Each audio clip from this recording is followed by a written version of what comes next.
Sacred Symbols, a PlayStation podcast, is brought to you by, well, you.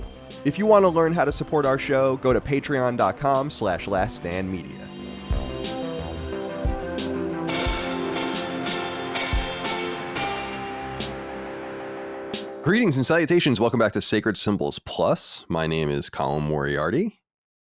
If I look tired, it's because I am.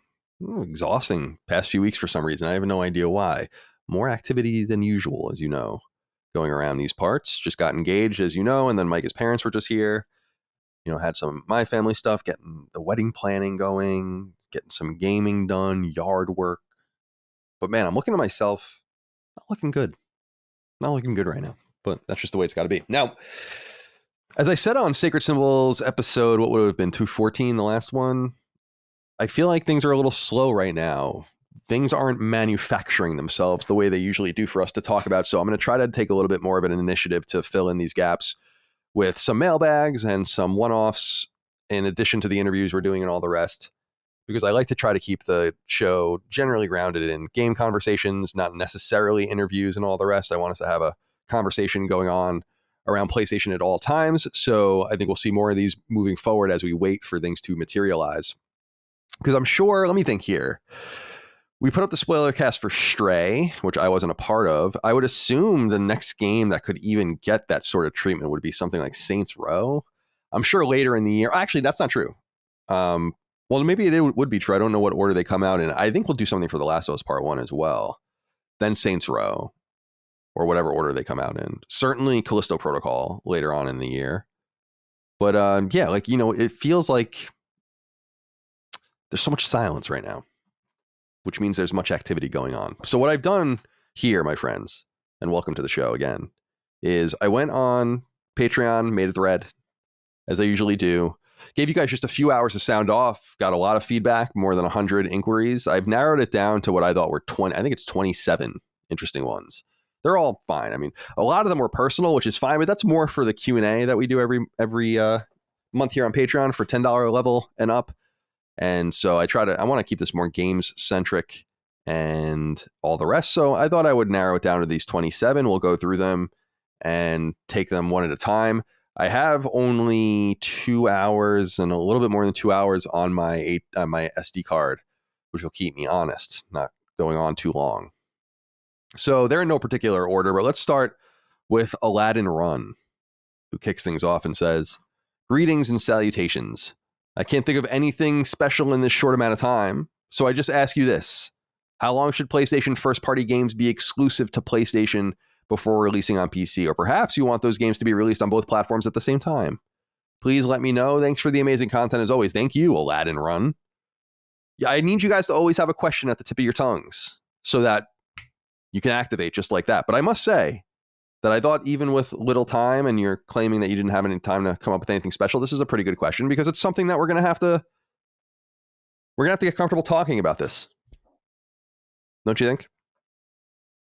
Things have changed so rapidly in PlayStation, let's say PlayStation land, than I had anticipated. I think a lot of people had anticipated. It's fun to see how things shape up. And I think with PlayStation and fans of the brand have learned, I think in the last few years, the last couple of years, we're going to learn more and more that PC is a big component of the brand's future growth potential. And it buoys PlayStation's first and second party pursuit of a meaningful or a series of meaningful free-to-play and games as a service. Having the PC player base there to rely upon could be massive and could act as some sort of route, reverse route into PlayStation for some people. But what's clear is that Sony has finally seen PC for what it is. And I will make the argument again that I feel like this is just free money. And it's good to give Sony some free money that they can dump back into games. So to answer your question, Aladdin Run, about PC releases, I think that we have to take these things as they come. I would imagine first party and the seldom second party narrative driven game will not come to PC day and date for the foreseeable future. I don't think that's going to happen. However, I think that it's safe to assume that all of these games as a service coming out are going to be PS4, PS5, PC, some permutation of those. And I would imagine that most of them will come to PC. And if you want your games to live, you kind of have to bite the bullet. I think it's actually time for Sony to really start learning about what it means to release those kinds of games day and date on PC and how it affects the telemetry they see inside about their games and their sales and the arcs that they take. So the answer is that I don't really care because I'm not upset by this at all. I think from Sony's perspective, they're going to need to do it a few different ways and try to just continue to learn. I always try to kind of say that on the show is that a lot of when you put a game out for a certain amount of money, when you put a game out on a certain date, when you position a game a certain way in a market, you learn things. If you pay attention, it's not just a to B sale. There's all sorts of shit you can learn within transactional things, the way a consumer behaves, what you might have garnered from manufacturing a certain something or dealing with a certain intermediary.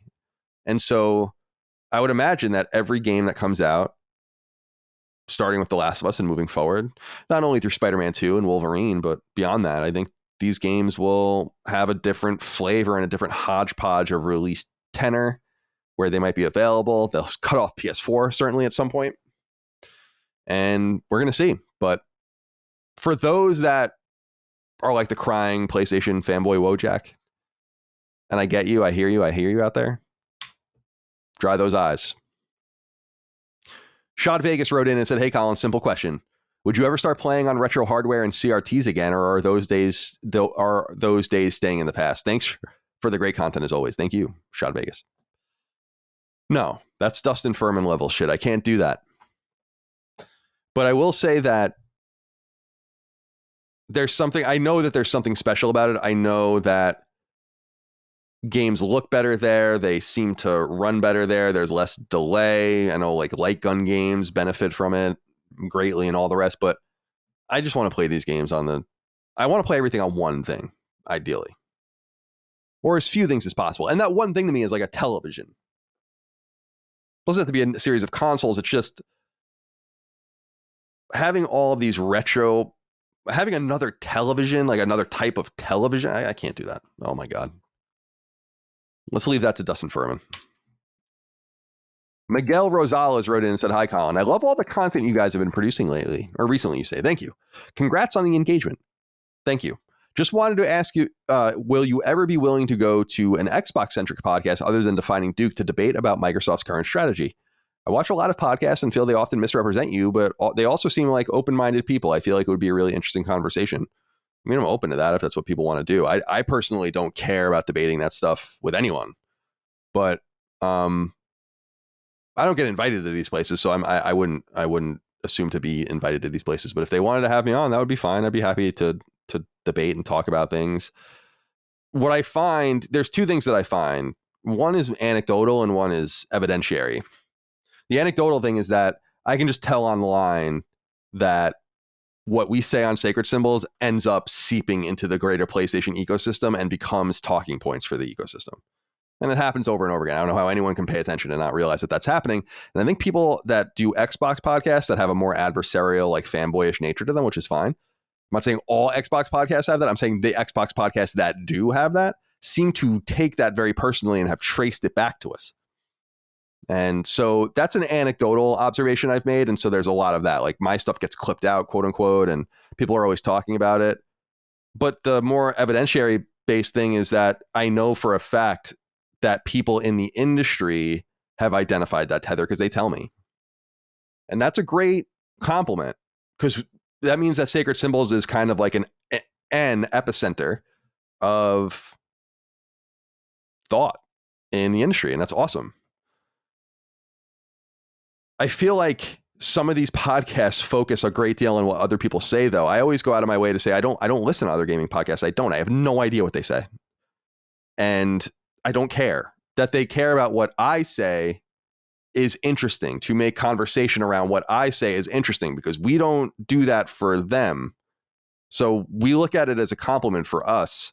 I'm more focused on commentary is fine to be focused on, but I'm more focused on the people that make news and talking about them and the outlets and places of power. Podcasts have no power, And I'm saying that about us too. Like, there's the power of setting a precedent or a tenor, and there's the power to be a marketing arm for some of these places, which I think is more in the realm of websites and more where our criticism lies. So I don't worry much about what the podcasters are saying or doing. I don't know what they're saying or doing. I find it strange, especially that Xbox podcasts are very fixated on what is said on Sacred Symbols. Thank you. But we're glad to have entered Defining Duke into this realm, and it's one of the biggest Xbox podcasts in the world, and we are proud of that. So yeah, I'm happy to be on Defining Duke, and I have been on there, and I'm happy to be on these other podcasts, but I don't get those invites. I did get that one invite from that Salty Gamer guy, and he was so embarrassed by how poorly he did on that podcast that he deleted it. I saved it. I have it. But he deleted it. So, and I see that guy pop up every once in a while, like in a retweet, and people are making fun of him. It's like, I think that's a character. I don't know if I don't know about all that now. It's like, did I get sucked into like some sort of metagame? Do people really act like that? I don't think so. Okay. Thank you, Miguel, for writing in. Jot wrote in, said, "Hey, Colin, what's the deal with the ergonomics of the DualSense? I and many others online have reported hand pain due to the size and shape. Is Sony likely to ever release a revision based on past history, or are we likely just to endure carpal tunnel until the PlayStation 6 comes out?"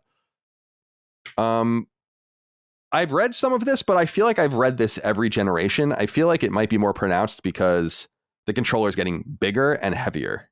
So ergonomics something can be small and dainty and all that, and that's also ergonomical, or lack thereof.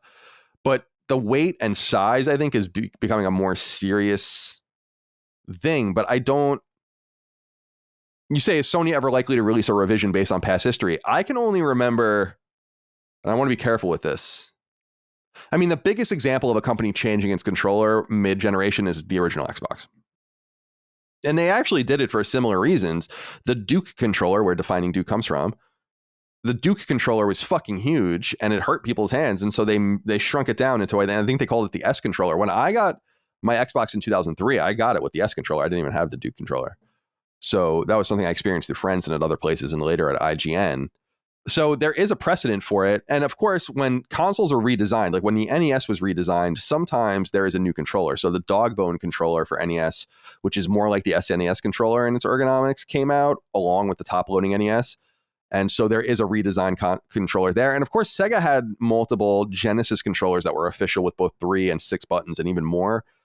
So it's hard to say like what is a redesign and what isn't. But PlayStation's general mode, as you guys know, or I should say modus operandi, is PS1, PS2, PS3. Even though the sticks were added during the PS1 era, the form factor was exactly the same. They were going to change the PS3 controller's form factor, of course, the infamous Boomerang controller, but that never came to fruition. And so we never even got to play with it. We only saw it behind glass, but it existed in prototype form. So they went back to the DualShock 2 for both the 6-axis and later the DualShock 3. And it wasn't until PS4 that we really got a new form factor. I like the PS4 controller a lot. I really like the PS5 controller. I think the PS5 controller is the star of the show. And I would imagine PlayStation 5 is mostly getting that feedback. And I think they would be loath to change anything about that. But it would be cooler to make a smaller form factor controller. I don't know what stops them from just doing that, whether or not there are complaints. Like, why not have a big controller for people with bigger hands and a controller for people or smaller hands, women, children, whatever, that might be comfortable with a smaller controller? I don't hate that idea. I mean, when you think about the PSP or the Vita, when you're playing with a smaller controller than when you have a PS4 controller in your hands, but it's the same idea. You get it. Like the face buttons are the same, but the circumference is smaller. So why not just do that anyway? I don't know. You got little girl hands, Jot? I'm afraid for you. Thank you for writing in. Logan Sharp wrote in and said, "Hey, Colin, hope you're having a good week." Thank you. With the recent news of nearly 80% of PS4 and PS5 games being bought digitally, do you think we are getting closer to a future where physical media will cease to exist, or will physical remain because of collectors? Thanks. I don't know.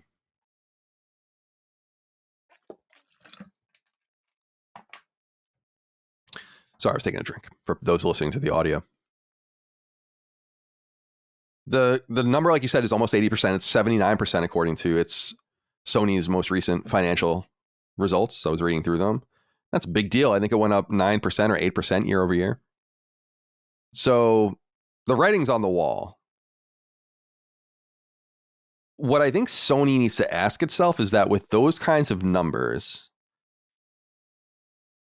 what do you need to do? Like, there's money to be made in physical games for them and for others. They're obviously selling a console with a physical drive more than they're selling the driveless console because they're making more money and more margin off of it.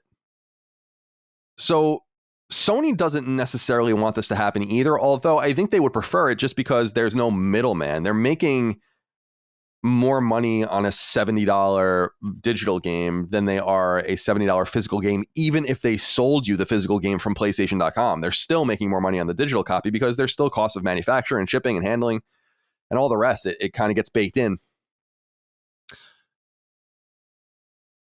There's a thriving physical games market, but clearly not that thriving. I mean, not thriving in any comparative way to how people buy games digitally. And I won't deny it.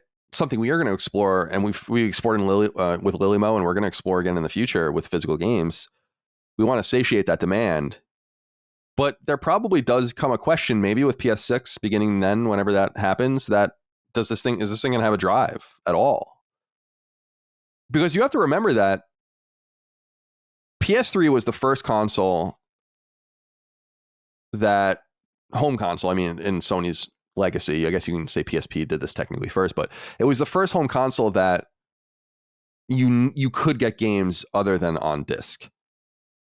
So you would usually play your games on PS3 on disc, but you didn't have to, and some games were available digitally only. And then, of course, when PS4 came out, every game was available digitally, and many of the games were available physically. And now I would argue that all of the games are available digitally, and a selection of the games are available physically. Eventually, it'll become all of the games are available digitally, and none of the games are available physically. Because there's a counterbalance to the whole physical argument.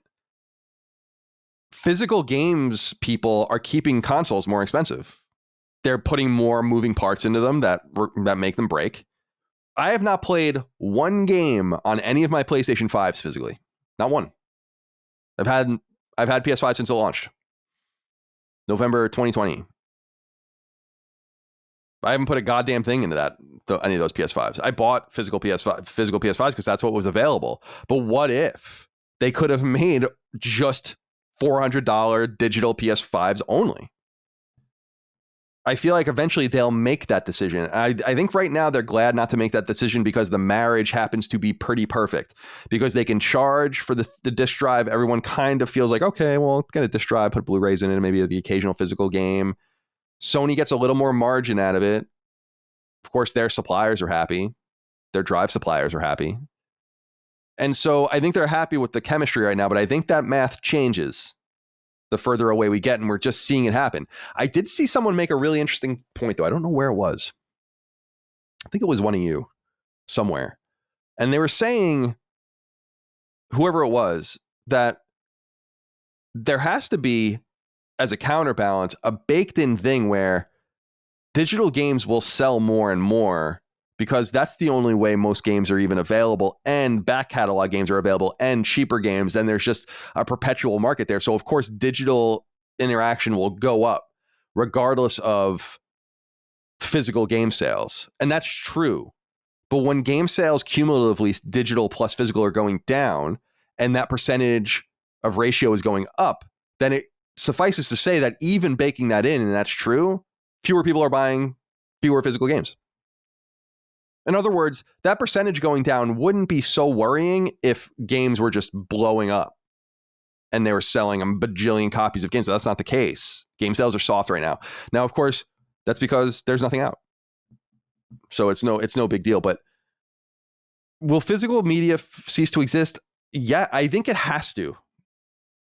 Are we really going to continue to put optical media, like just drives, into these things, or card slots, or are we really going to have to do this? Or can we finally just have digital games? That'll be up to you guys. Not me. Not me. All right. Logan, thanks for writing in. Brandon Behrens wrote in and said, Colin, how does one become a video game expert such as yourself? With what training and education is needed? Thank you for the amazing content. I don't think training or education is needed. I came to accept years ago, not years ago, but several years ago, it's like, yeah, you really are an expert in this field. Like you are an expert in PlayStation and you're a video game expert. And that's something you earned and worked for and stuff. And I'm like, okay, cool. That's great. That's what I do.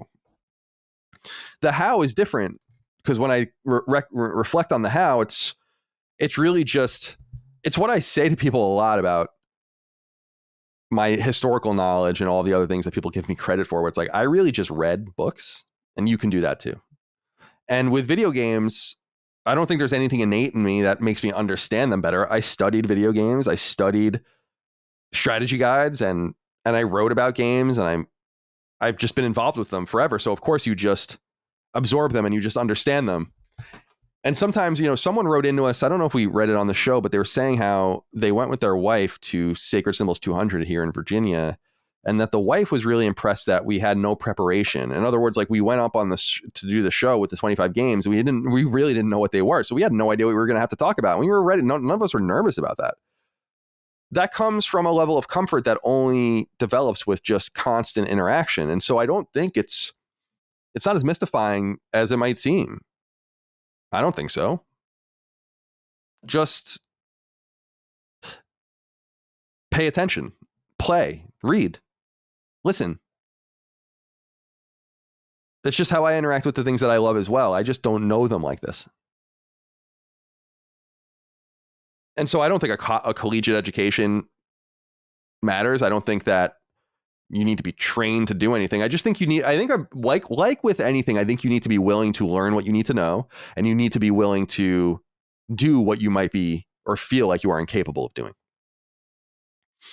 Over time, I've had to learn how to edit audio and edit video, and you guys know I'm a Luddite. I'm fucking so stupid with that stuff. Like even I had to kind of succumb to the dreaded doing what you don't like, doing what you don't know, doing what you're not comfortable with. And really, maybe that's the secret to success, not only in video games, but in any place. But what I am surprised about is how some people rise to the top in games and clearly don't know fucking anything about them, including some of the people that we were just talking about on some of these podcasts.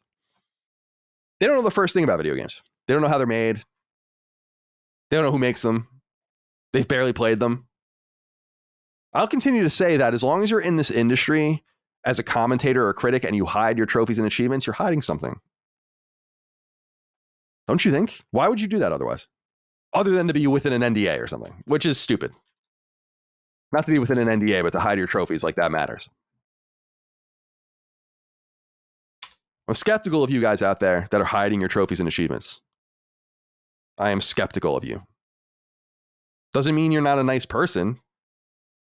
Doesn't mean that you don't know something about video games or anything. I think if you're trying to hide from people how much you play and what you play and all that,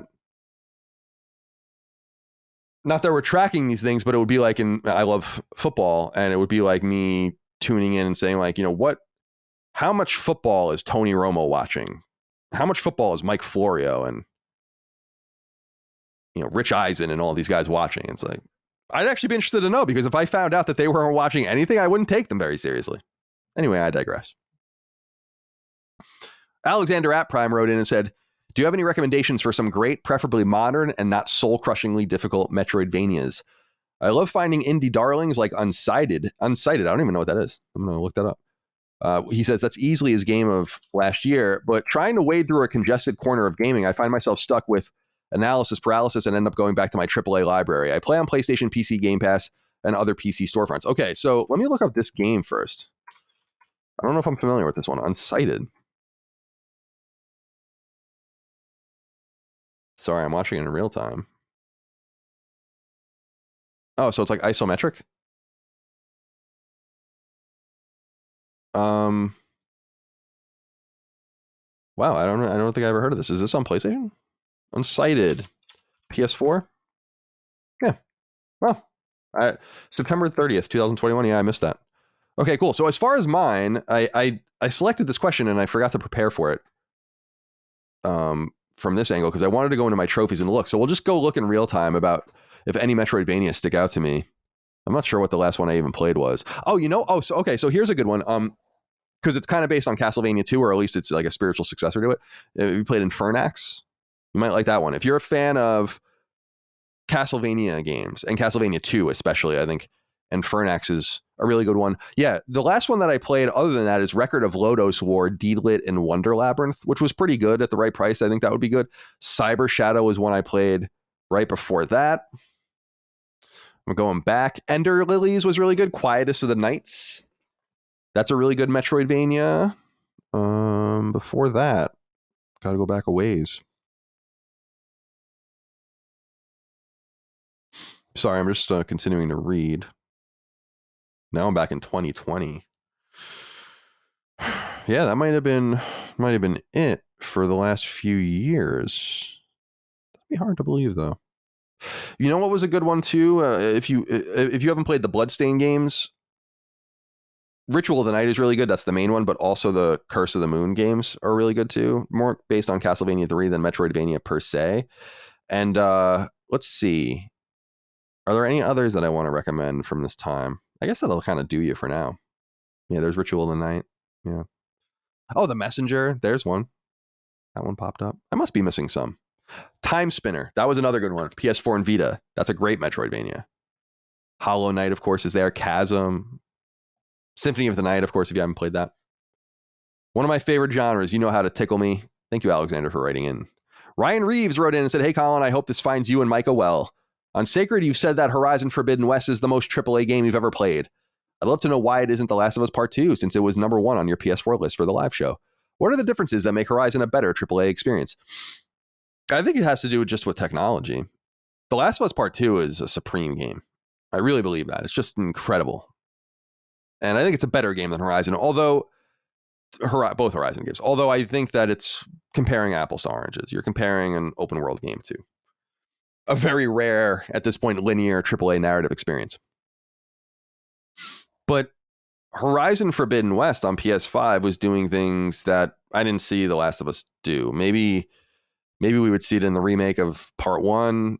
I don't know. But the facial expressions, the environments, the colors, the rendering, the technical fineness of everything, no screen tearing, no drops in frame rate, or typically no drops of any consequence. Forbidden West is like a really beautiful early generation example of what PS5 is capable of. And I think we'll look back at it and it might even be a little quaint, which is exactly the way we look at The Last of Us. Not that it's kind of apples to oranges, apples to apples here either, but it's funny when you look. A better example would be Uncharted Drake's Fortune to The Last of Us, or Uncharted 4 to The Last of Us Part 2. 4 years separated those.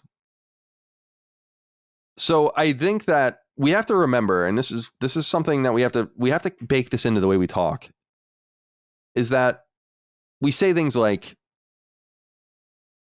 time isn't relevant to the quality of a game per se. It's part of the equation. But we can't base a game's quality only on time. And we can't only base the quality of a game on the way it looks. And when I'm talking about AAA, I'm really talking about the aesthetic. And that's different. So yeah, Horizon Forbidden West is more AAA than The Last of Us Part 2. They're both very AAA. And they're different. Again, they're just different games. Thank you for writing in. Maxi Lopez wrote in and said, "Hey, Colin, I hope you're well. My question is rather simple. We never found out if you completed Gravity Rush and what your overall thoughts were. Will you play Gravity Rush 2 eventually? Thank you for all that you do." Thank you, Maxi. I never beat it. I think there's like 24 chapters or 22 chapters, something like that. I think I got to the 17th chapter. The reality is that for me, it just doesn't play very well. I wish, and I don't know if they fixed this when they brought it to PS4, and I'm not going to bother playing it on PS4. I'm not going to buy it again, but it's surprising to me that there's no way to really turn off the motion controls. You can mess around with the motion controls by turning the sensitivities down, but that's not turning them off. And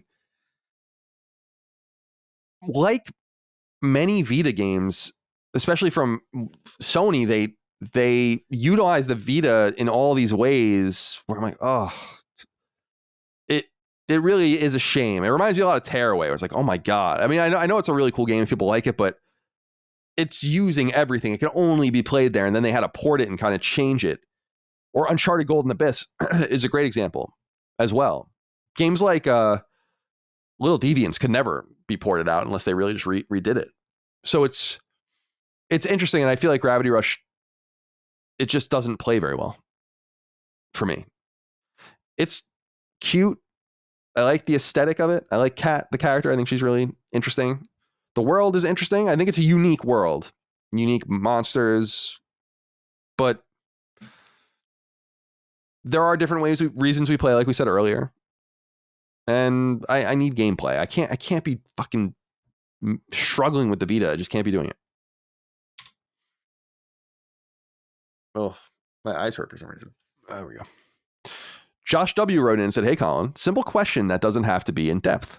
What percentage chance would you say we have of getting some form of Resistance on PlayStation 5, not streaming? Whether it's a remake, remaster, reboot of the series, thanks."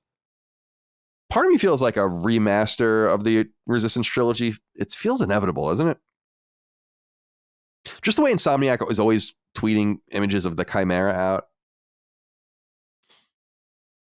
The thing is that I don't know what the power of Resistance really is. It wasn't a very powerful franchise. People want it now, but I feel like they were missing it then or something, because it didn't demand more. Like commercially, Resistance 3, which was awesome. I wish we got more Resistance after that, but we didn't because there was no commercial demand for it. So it would be fun to get a reboot of Resistance, but I think that they have to kind of carefully select where they want to go back.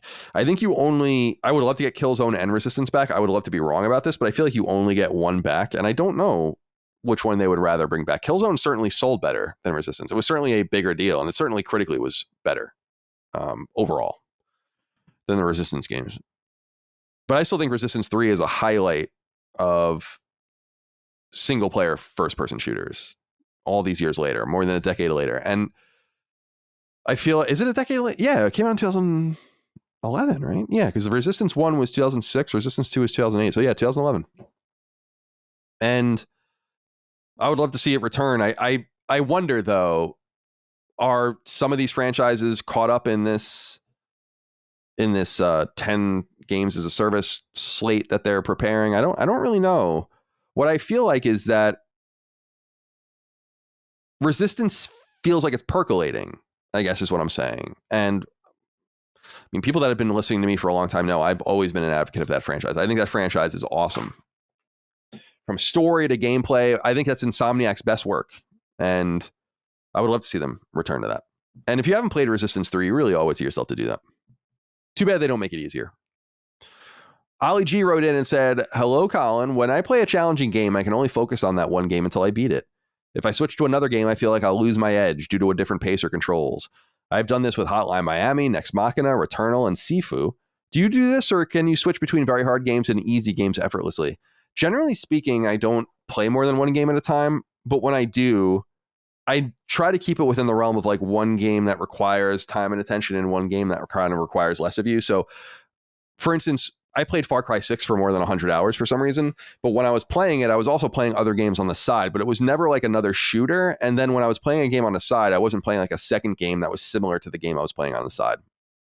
So long story short is that I am a similar way, although I don't try to really jump around. I'm not much of a, especially these days, I don't jump around. When I was a critic and all of that at IGN, and I had to play a lot of games and review them and stuff, I really was jumping around and just trying to constantly keep up, but I don't feel that pressure anymore. It's nice. And so, but I can imagine that because with Returnal, like for instance, you brought up, I beat Returnal, but I would like to go back and eventually play that Sisyphus or whatever it's called DLC, but I just know that it's been so long since I played it that I have to relearn it, and that's intimidating. And it's funny you brought up Hotline Miami as well, because I was thinking about going back to that on Vita. I did beat it, I think. That game's so hard. It's brutal. It's fun though. Alan Alston wrote in and said, "Hey, Colin, longtime fan of the incredible content. Thank you. As digital games slowly engulf the gaming marketplace and game streaming services become the norm, how do you feel about the importance of game box art? Is it still an important part of the marketing of a game? Have you ever bought a game because the box art was cool? And if so, which ones? Keep up the great work. You and the guys are such an inspiration to me." Thank you, Alan, for writing in. Oh my God, I used to buy many games back in the day based at least partially on box art. That's NES, SNES, to a lesser extent, N64, PS1. I mean, this is kind of what we were working with. If we can kind of triangulate things and cross-reference things with magazines, later on websites, we were able to do that. But certainly during the NES and SNES era, and before the internet, before we had access to the internet, or whoever had access to the internet, we were kind of flying blind. We had to just do the best we could. A good way to vet games too was renting them back in the day. But box art, is it still relevant? I think so. And I wouldn't even call it box art. What I would call it is key art, because it's the same art that you would find on digital marketplaces. And if anything, it's more important there. I'm sure box art still sells games, but not buying games physically anymore and not being in that space. I imagine if someone sees a game on the shelf at Walmart or whatever, and they aren't familiar with it, they would look it up on YouTube or something like that. Back in the day, I don't know if these really exist anymore, but it was certainly a big part of the Nintendo experience for many years was, and to a lesser extent, the PS1, PS2 experience were kiosks full of games for you to try out as well. So yeah, I bought games based on box art. Dagan and I always joke around about Deadly Towers, the NES game, because it was so fucking bad, and the box art is so good. The box art is so good. Like, how do they do such good box art? And then you see games like Mega Man 1 with just that heinous box art, and behind it is a really awesome game. So it goes both ways. Never judge a book by its cover, but the box art, key art, definitely an important part of it. It certainly draws my eyes when I'm on the storefront on PS5 looking at the games. And I judge bad key art, like that use recognizable fonts and shit. You know, it is important. I think it's also really important that people start writing their descriptions better. I talked about that on the recent episode of Sacred Symbols. It's getting a little out of control. Like the illiteracy on PlayStation Network getting a little out of control. Cass Whalen wrote in and said, "Hey, Colin, since it's been just over 5 years since you left Kind of Funny and started Last Stand Media, how would you say that you've changed in that time? Be this personally or your perception of video games and the gaming industry as a whole? We're always asked in society, where will you be in 5 years? I'm curious how you or your perception of video games, the industry, and their place in society 5 years ago differs from now." I don't think my perception of video games has changed very much. I think my perception of how video games are covered and the way that people that cover them interact with the media has changed. Or interacts with the industry rather has changed. I look back at a lot of things and understand why people think unsavory things are afoot. It's impossible not to. What I think about when I'm at Kind of Funny more than anything is when we would do the GameStop yearly conference, where we would do like a live show for them, and I would just lampoon GameStop constantly. I still do. But back in the day, I was doing that too. And then they would still hire us anyway. They didn't give a shit that I was doing that, which is cool. They didn't ask me to not say anything, which I didn't obviously not say anything anyway. But I remember having those conversations with the guys there and being like, doesn't it seem weird that I'm going and doing this thing and then I'm just shitting on them anyway? We're just taking their money, basically, it feels like. I can see why people look at shit like that and wonder what's going on here. And it wasn't until, and I can say this with all honesty, I know it's easy for me to say, I know people don't have to believe me, but I never did anything untoward. But I think that there are subconscious biases, and it's only being on the outside that you realize you don't even really need those connections, as long as you're not dependent on their money, which a lot of these companies are. We're not. We're dependent on our audience. So we're out to please the audience more than anything. And so I really just kind of, my point, though I come from the traditional world and then spawned at an early time, considering the history of the internet, into the front-facing personality on a podcast and later video shows and all that, I think it's fair to say that my view on games utility, the cultural value of games, the potential educational value of games, certainly the fun factor of games and the relevance of them, that hasn't changed for years. I've always been a staunch believer in games, and every time I see a new impressive game, it just reaffirms what I already have believed about them forever. But I've become I find the coverage of video games in a lot of places so bad that it's comical. And I'm not saying that about my old company. I'm saying that about just general coverage. And that's being on the outside and not having to like really have keep up airs with people anymore and shit like that. You just see it for what it is.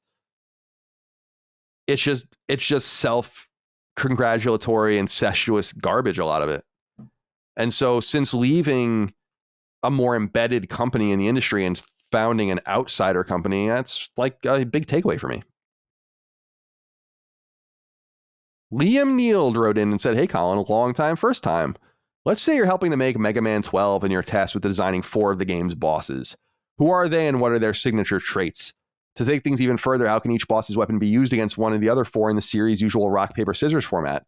Love everything you guys do and keep up the stellar work. Thank you. I've had ideas in the past for different robot masters that I thought would be interesting. Devilman was always one that I really wanted to do. Have horns and like his arm cannon would shoot tridents.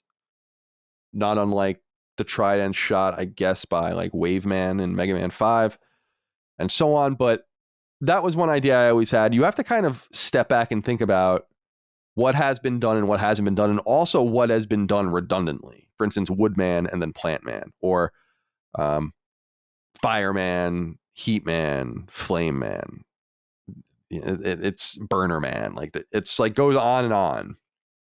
You have Iceman and Freeze Man and Blizzard Man. You have Windman and Airman. And so it's not necessarily bad to go into a place where you have already been, but you got to kind of like give it a different spin. I think we can have another ninja robot master. We haven't had one since Shadow Man in Mega Man 3. I think Quick Man is kind of in that, and Metal Man are kind of in that realm too in Mega Man 2, but it would be cool to get like a ninja man, something like that. We have a sword man, but it's not really ninjutsu. So like Katana Man. Then we have a blade man. So I mean, that kind of, and he has a sword, which is interesting. So that would be fun to explore. Underwater stuff, I think, in Mega Man. I know people in Mario and other things don't like underwater stages. I like them in Mega Man. So I've always been a big fan of Bubble Man and Wave Man and all those different characters. So having another, like you can do Shark Man or something like that. Doesn't really make any sense, but we have Splash Woman, of course. So yeah, I don't know. I don't know how they would interact with each other. I can't even begin to think of that. But yeah, Devil Man always comes to mind. That was the one I like would always draw as a kid.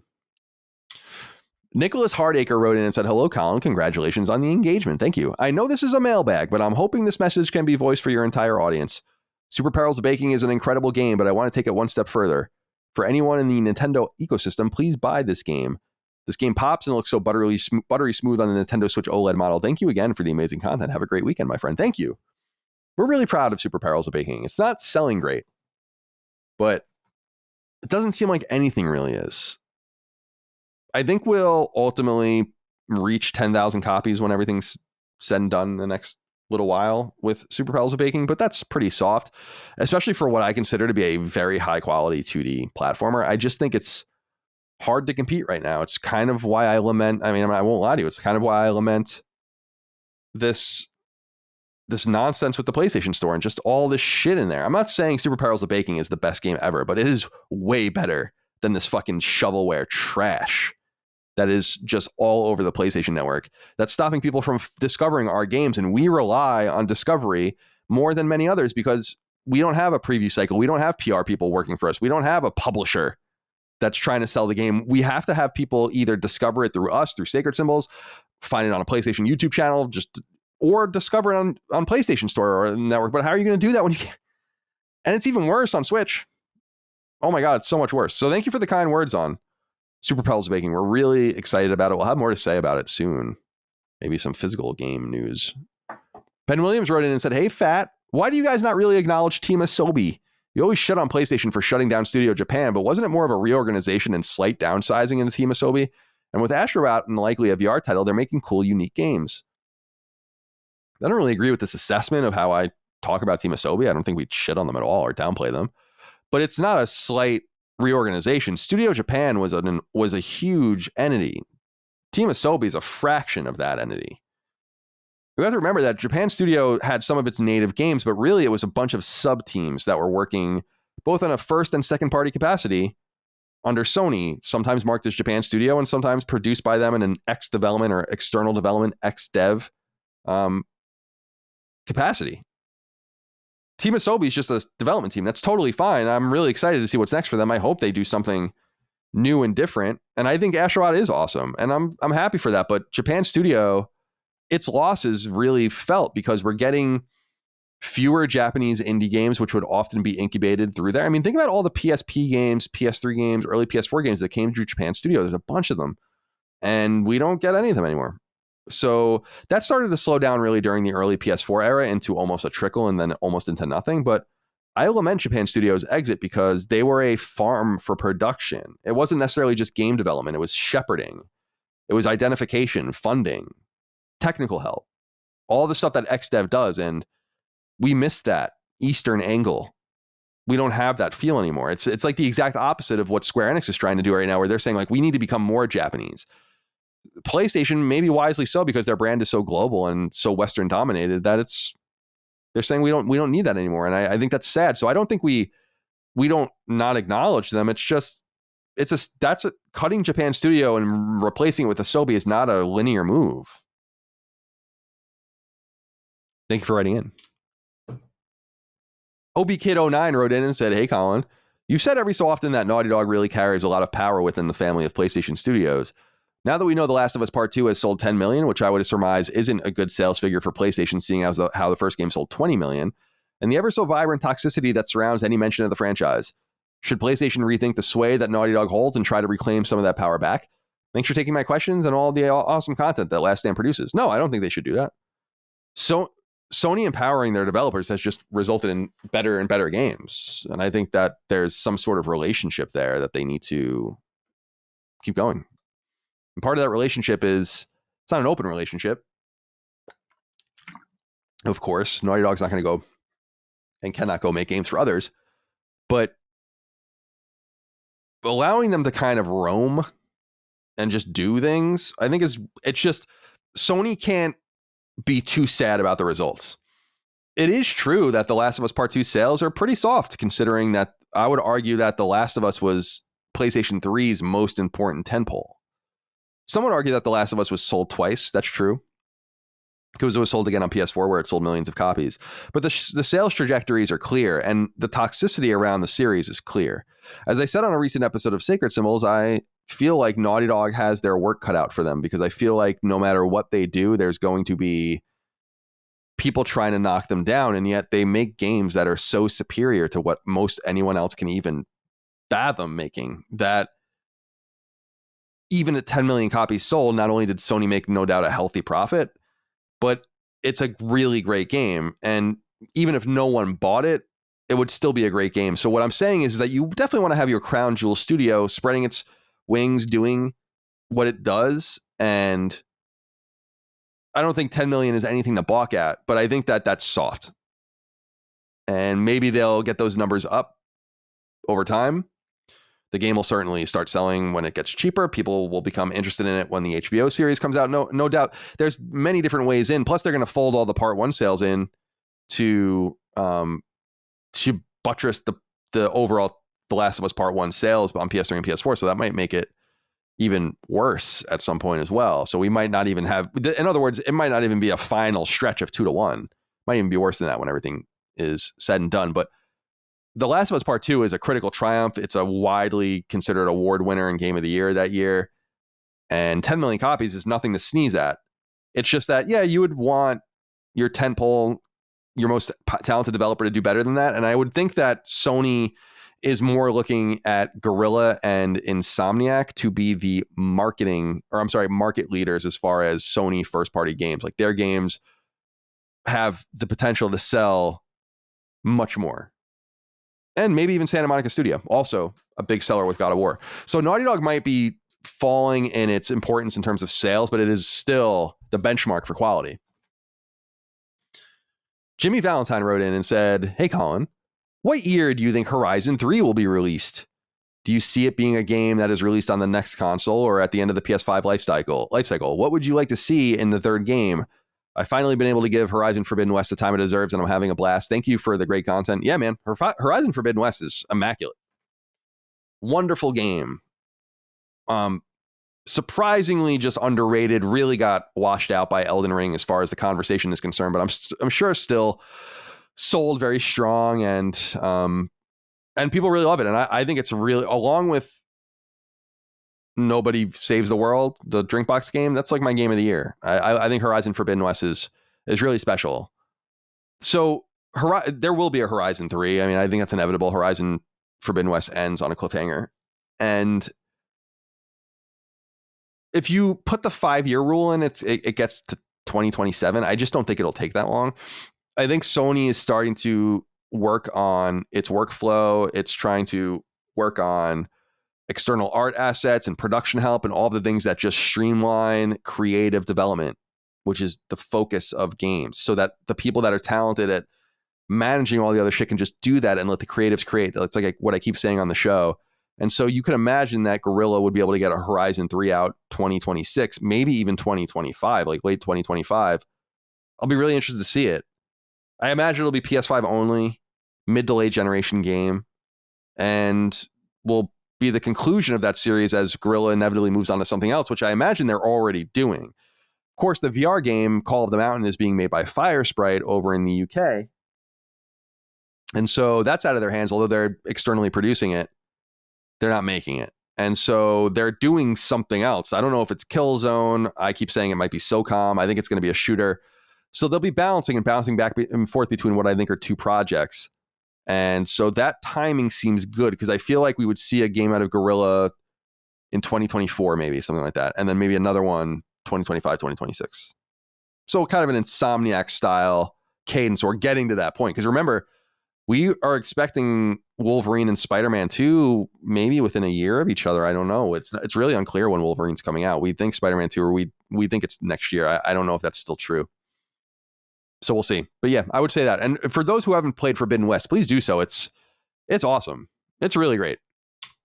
Jonathan Gould, or Gould, depending on who you are, wrote in and said, "Hey, Dad, on the Max Frequency podcast, you stated that you hope this tension going on in the PlayStation Studios ecosystem, where we have no clue what's going on, going to come, lasts forever.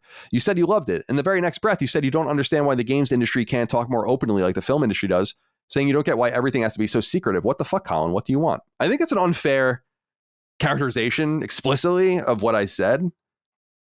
So I was on this podcast called Max Frequency. We talked a lot about my career on there, and it was fun. We talk about PlayStation, of course, as that's my specialty. And what I said was, and I say explicitly, Jonathan, in the podcast, that there's a difference between things that I would do and want and what Sony should do, or what I expect as a critic and as an analyst. I want Sony to never say anything because I think it's fun. But I say explicitly on the show that I think that they have to eventually say something, and that they're going to say something, and that there should be less secrecy, and that there should be less preciousness. So I don't think those things conflict at all. Being a video game fan is annoying compared to being fans of other things, because there's just more of an openness to talk about potential. And while not having those conversations saves publishers and developers from having to explain why games are boxed, go to vapor, never get out of alpha, never get out of pre-development, all of the rest, never get off the board. That saves them from having to talk about all that shit. Like Santa Monica never actually acknowledging that sci-fi game was in development after God of War Ascension for like 3 years. When it went away and everyone got laid off because of it, and Stig ended up going to Respawn and all the rest, they'd never said anything about the game being in development, so they never had to explain where it went. So I get that they look at stuff like that and they say, well, why would we put the cart before the horse? But there's something about the film industry that's exciting, because people plant ideas and sometimes they don't come to fruition, but it's kind of understood that they don't come to fruition. This company has optioned this item attached with this director and this producer and this writer, and then it just doesn't come to be. But it's like, okay, that was interesting that could have been. And I think maybe it's just my own interest in the behind the scenes bean counting and sausage making, but I think more people feel like that than we give credit for. They shouldn't be doing things to entertain people, they're companies, but I would prefer that they're less precious with it from an analyst point of view. But I think personally it's fun that they don't say anything, because I don't give a shit about if there are new games coming out or not. There's so many games in my backlog that, as a gamer, like as a person who plays games, if I wasn't involved in this at all and I was a person who played and loved games still, I would want new games, but I'd look back and be like, okay, whatever. I mean, Jesus Christ, there's just so much to play. So I see it both ways. Dharma Police wrote in and said, "Hey, Colin, what's your take on the quarterback Kyler Murray and the double XP weekend fiasco? This is good shit." So for what people don't know is that, and we don't talk about Madden very much on the show. I try to talk about sports games. It really has nothing to do with that. But Kyler Murray is the quarterback of the Arizona Cardinals, the NFL team. And he's a big gamer. And he just got a big new contract. And a lot of guaranteed money and all the rest. And there was a stipulation, a never before seen stipulation in his contract that leaked, saying that he had to study 4 hours a week outside of like facility to not void the contract. And it ended up being recanted. It made him look like a fucking baby and all the rest. However, coupled with that, the Arizona Cardinals started out really strong last year and then like swooned. They made the playoffs, but they lost in their first game. And they started out like 6-0 or something like that. And then they just barely made the playoffs and then they lost. And Kyler Murray is the quarterback, is the engineer of the team. And so a fan went in. So I should back up and say that people have been looking at this and saying, well, if that's stipulated in the contract by the people that know him best, obviously Kyler Murray has a study situation. Does it have anything to do with the fact that he loves video games? Because apparently he sometimes just plays games while he's supposed to be studying and all the rest. And he's apparently a pretty big Call of Duty fan. In fact, he has like a Twitch channel and Twitch streams sometimes. I don't know if he does it during the season. And so someone, as a joke, went and tried to went back and looked at double XP weekends for Call of Duty during the last football season, and then compared it to his statistics those weekends, because games are played typically on Sunday, sometimes Monday, sometimes Thursday. But they compared, like, this weekend Kyler played here, there was a double XP weekend. That Kyler played here. The next week there was no double XP weekend. And his performance is markedly worse on double XP weekends. Hysterical. Causation? Don't know. Can't know that. But his winning percentage went from like 570 to 350 or something like that. So not good. And I love it. I think it's hysterical. In fact, I said on Discord, because someone was circulating the Reddit thread about that, and I sent it to Mike Florio at Pro Football Talk. He never emailed me back, but because I thought he would find that funny. I don't know if they talked about it on the show. David Trammell wrote in and said, hey, Colin, with all the collections that Capcom has released over the past few years, is there a chance that a Breath of Fire collection could get released at some point? I know this wasn't a huge series, but the first game was my first turn-based JRPG that I ever played on the SNES. The first 4 games would make for a fine collection. Also, we finally got the trailer and release date for Tactics Ogre Reborn. Blah, blah, blah. I know. No more of that. Let's stick with Breath of Fire. David, thank you for writing in. Yeah, Breath of Fire is an SNES era role-playing game. The first 2 were on SNES, actually. The third one was on PS1. The fourth one, PS2, I think? I have to look this up. I don't remember. I think 4 might have been on PS1 as well, and 5 on PS2. Breath of Fire games. Whoa. I hit caps lock. There we go. Okay. Breath of Fire. Okay. Right. Yep, that's right. Okay, so Breath of Fire 4 was a PS1 game. That's right. And then Dragon Quarter PS2. Yeah, that was the 5th one. I don't think I played that one. The third one I remember the most. And they re-released Breath of Fire 1 and 2, I think, on Game Boy Advance as well. So that's where I played them on SNES and Game Boy Advance, and then 3 on PS1, 4 on PS1. But it has been a long time. Those are really interesting role-playing games. When you think about the pantheon of JRPGs from that era, it's like Final Fantasy and Dragon Quest. Tales begins in the mid-90s around this time. Breath of Fire is a little older. I think it's 2 years older. But it would really be within that realm, that Tales, Sub-Tales realm, certainly better than shit like Hyperdimension Neptunia and all that stuff. So it would be cool to see Breath of Fire come back. And you say it wasn't always very popular. I would argue those games must have sold appreciably enough better than some of the games that Capcom has put together. Like, look at the fighting game collection that Capcom just put together. The Breath of Fire games didn't sell better than fucking Rival Schools or something like that. Or Breath of Fire didn't sell better than Phoenix Wright. I feel like it's inevitable. Capcom's been really good about this. And we haven't gotten a Breath of Fire game in a long time. There's an iOS game, I think, but it would be cool for them to not only revive that. It's the same way I feel about Sega with Phantasy Star. Not only revive the core Breath of Fire franchise with a collection so everyone remembers it, but revive it with a new game. God forbid.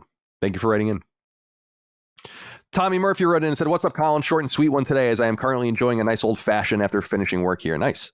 What are your top 5 RPGs of the 90s? Best regards from Ireland. Oh, funny that you should write in about that.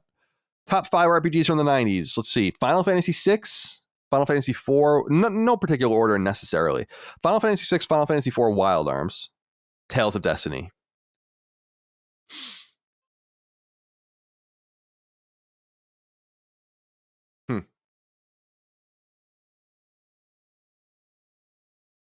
I don't know. There's so many options that are like running through my head. Legend of Legaia, maybe?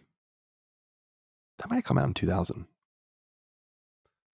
When did Legend of Legaia come out? Legend of Legaia. 99 or 2000. I don't remember. Let's see. This is not what I'm looking for. Yeah, 99. Okay. 9th grade. Yeah, I remember that. Yeah, that seems like a good answer. I love that game. It's like a fighting game. It's a Japanese role-playing game. And there was a sequel, I think. But maybe Final Fantasy VII would be in there.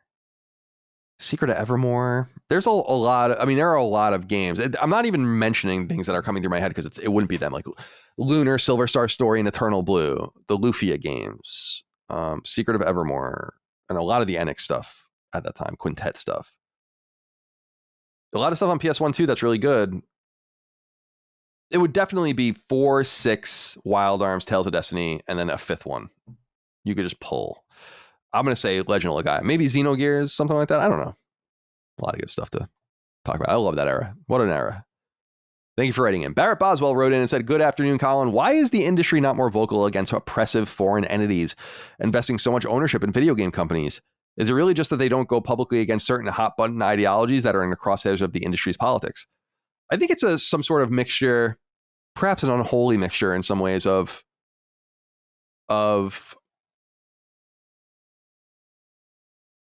you don't want to step on the wrong people's toes. You don't know who's going to give you the next job. You don't really understand the issues.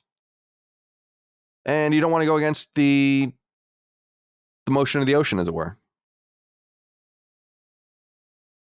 It seems so easy to me to say, like, it's what I say, right? We can't live economically moral lives. If you play PlayStation 5, you are buying the PlayStation 5 made in China. There's not a PlayStation 5 made anywhere. But as I've said in the past, in this like glorious utopia that's in my mind sometimes, I would love for an option to buy a PS5 made in a fair way and for a fair wage in a country that's not China, even if I had to pay more for it. But obviously that's not practical. No one's going to do that. So we can't live purely moralistic lives. But once you have the PlayStation, in this example, you could pretty easily navigate around entities that are unsavory. It's going to become more and more difficult, and you might have to make difficult choices. For instance, on Switch recently, Capcom and SNK released the Mega Man Battle and Chase, like fighting, whatever. I don't know if I forget what they're called. Power Battle, whatever games. The ports from the Neo Geo Pocket. And SNK owns those ports because Neo Geo Pocket was their thing. So they acted as publisher of those games. And I have to make a decision. It's like, I don't want anything to do with these fucking people. In this case, Saudi Arabia. I just think that at the very least, people should be talking about it from the point of view of like, we don't expect you to make the hard decision, but understand that a decision has to be made. Understanding making the other decision is a decision too. Understanding not making a decision or keeping your eyes closed is also a decision. But I think a lot of it is just ignorance. I don't think a lot of people know what they're talking about. You could see I care about the next big thing, shit happening in the industry all the time. Israel and Gaza, Ukraine, whatever they're told to care about, they'll care about it. No doubt. Turbo Makes Games wrote in, said, hey, Colin, what are you most looking for in new games to play? More of the same things you love with an updated flair, or new and novel experiences that push the boundaries of game design and technical accomplishment? Take me to Boeing. Thank you for writing in, Turbo Makes Games. Both. I'm not looking for anything. I just exist, and the games bombard me, and I try to keep an open mind to what I'm seeing and hope that I would never shut down any particular idea, type of game or whatever that might come across my desk. So it's nice to see both. I want to see games push the boundaries, and I also want to see games do different things, and I also want to see games do things that we love very well. So it's a little bit of everything. Lazarus Metcalf wrote in and said, hey, Colin, I was curious if you finished Ayuden Chronicle Rising and how you felt about it. The game is just a precursor to Ayuden Chronicle 100 Heroes due out in 2023. Have you been following the main game at all? And do you have any thoughts on the Suikoden series at this time and its likelihood of a collection being released from Konami? I was a huge fan of the series as a kid. I'd love to get a collection if Konami becomes active on this front. I wouldn't be surprised if they did re-release these games. I don't know if they would do it in a collection. The games are so big. They should just release them individually. But for people that don't know, Ayuden Chronicle is kind of the spiritual successor to Suikoden. Suikoden was kind of known as being this Japanese role-playing game where you could pick from many different units, like characters, like hundreds of them, I think, in Suikoden 2. And so I think Ayuden Chronicle is trying to do that sort of thing outside of Konami. I actually bought that Rising game just to support it, but I have not played it yet. I don't know if I'm ever going to play it, to be honest with you, but I did want to show them my support for it. Konami has been pretty cool about the collections they're doing. That Cowabunga collection of the TMNT games is coming out. That is a Konami collection, and they had to do some legwork. I mean, that's a license. Those are old ROMs that need to be ported and all of the rest. So there's activity at Konami, and they know people like Suikoden. So I wouldn't be surprised if they go back to that. I think after you get through the likes of Contra and Castlevania and Metal Gear, you start arriving at the likes of Bomberman and Suikoden and all of the kind of second tier stuff at Konami. Why not? Why not see it rise again? Cousin Ram wrote in and said, "Hey Colin, have you ever had a chance to check out Outriders World Slayer expansion? If not, do you plan to? I just listened to you and Maddie's review of Outriders, and I wholeheartedly agree with your point that the game's plot is massively underrated. I rarely am surprised by plot twists these days, but Outriders kept me guessing throughout its entirety and left me with even more intrigue by its conclusion. World Slayer, I lost my place. World Slayer, while on the shorter side, managed to make the world people can fly created it even more enthralling by feeding us new tantalizing lore about the anomaly and Enoch's native species, and also introducing a plot twist that I'm even more hungry for answers for than the main game. Though Square Enix expressed disappointment with Outriders sales, positive press from those like yourself and Maddie give me hope that this incredible IP will be given another shot by Square or another publisher. With that out of the way, I just wanted to say that I discovered CLS, and in the weeks since, you and the rest of the crew's hard work has made your podcast my favorite. Thank you. Currently, your Patreon is my only monthly subscription to include things like Netflix, and I get the sense that you all can expect my patronage for the foreseeable future. Thank you, Cousin Ram, for writing in. I did not check it out. The major reason why I loved Outriders too. The major reason why I didn't check it out is because it seems like it's not going to continue. I don't think Square Enix getting out of the Western studio game bodes well for games that they didn't even own the studio to make. I think World Slayer fulfills some sort of obligation to create some sort of universe for this game that was promised in the beginning. I think that has been largely fulfilled. I would consider Square Enix an absentee, non-existent publisher of this game at this point. It would be awesome if People Can Fly could continue it on their own or find another interested publisher. But I just don't think this game really resonated with a lot of people. I'd be interested to see how many people even played the DLC. I'm going to go look. Let's see here. This is, of course, anecdotal. But World Slayer... So grant a stay of execution is the most common trophy. 10% of PlayStation Network gamers have played it. It has 860 owners on achievers on PlayStation Network, which is... So there are on play. This is again, this is on PSN profiles. This is just anecdotal because it's only people that opt in. There are 6,874 people on PSN profiles, including me, that have platinumed Outriders. So people that have platinumed it. There are 800 people total that got the first trophy in the Outriders DLC. Not a good sign, unfortunately. So take from it what you will. The reason I'm not, it's kind of, there was that show Colony. I don't know if people remember that show. It was about like an alien invasion. It was really good. But they announced after they released the third season that they weren't going to continue it. So I didn't watch the third season. I'm like, well, why am I going to waste my time with this? So that's kind of how I feel about Outriders at this point. Finally, Jay Chandarlis wrote in and says, "Hello, what's your stance on the right to repair? Do you think it would be beneficial for game systems? I'm all for it, but I'm a technician, so I have a bias. I think you should have the right to kind of take your items and do what you want with them. But I do understand this idea that if you have people that are not necessarily up to snuff or licensed or knowledgeable fucking around with your console, and then they mess something up, and then that has to go to the people that do the warranties and the guarantees and all the rest. I think it's fine. Is it really? I'm going to look it up right now. Is there like a controversy going on around this right now, or is this just something you're curious about? Because yeah, I'm not seeing nothing really coming up with the news right now. So you're just asking generally. Yeah, I feel like people should be able to elect to do whatever they want with their item, but there should be an understanding that should break warranty. I mean, I understand that. You really have to think about it from the company's perspective. You give your fucking iPhone to some schmuck, he messes around with it, maybe does something to it, and then you have to bring it to them to fix, and they're like, well, I don't know about that. And I understand that, but yeah, I generally believe that you shouldn't have to, there shouldn't be proprietary stuff going on. You shouldn't have to work through certain companies if you don't want to. Yeah, I guess that shouldn't be the case, but I see it both ways. All right. That's it for this episode of Sacred Symbols Plus. Hope you enjoyed it. Thank you so much for your love, kindness, and support of all things here on Patreon and elsewhere. Good to have new people aboard as always. And of course, our old fans we're very pleased with as well. Thank you for being here. And yeah, we'll see you for more Sacred Symbols, Knockback, Defining Duke, all the rest. Have a great rest of your weekend. Talk to you soon. Goodbye. Sacred Symbols, a PlayStation podcast, is a product and trademark of Last Stand Media and Colin's Last Stand LLC, and is proudly recorded in the USA. The show is conceived by, is written by, and is directed by me, Colin Moriarty. My co-hosts are Chris Raygun Maldonado and Dustin Furman. The show is produced by executive producer Dustin Furman. It's edited by associate producer Ben Smith. All of Last Stand's theme music is by my best friend, Ramon Narvaez. As you know, all of Last Stand shows, including Sacred Symbols, are fan-funded on Patreon at patreon.com/laststandmedia. The following names are at the producer level on Patreon, our highest tier, and we're grateful for your thoughtful and kind contributions to our independent endeavor. Thank you.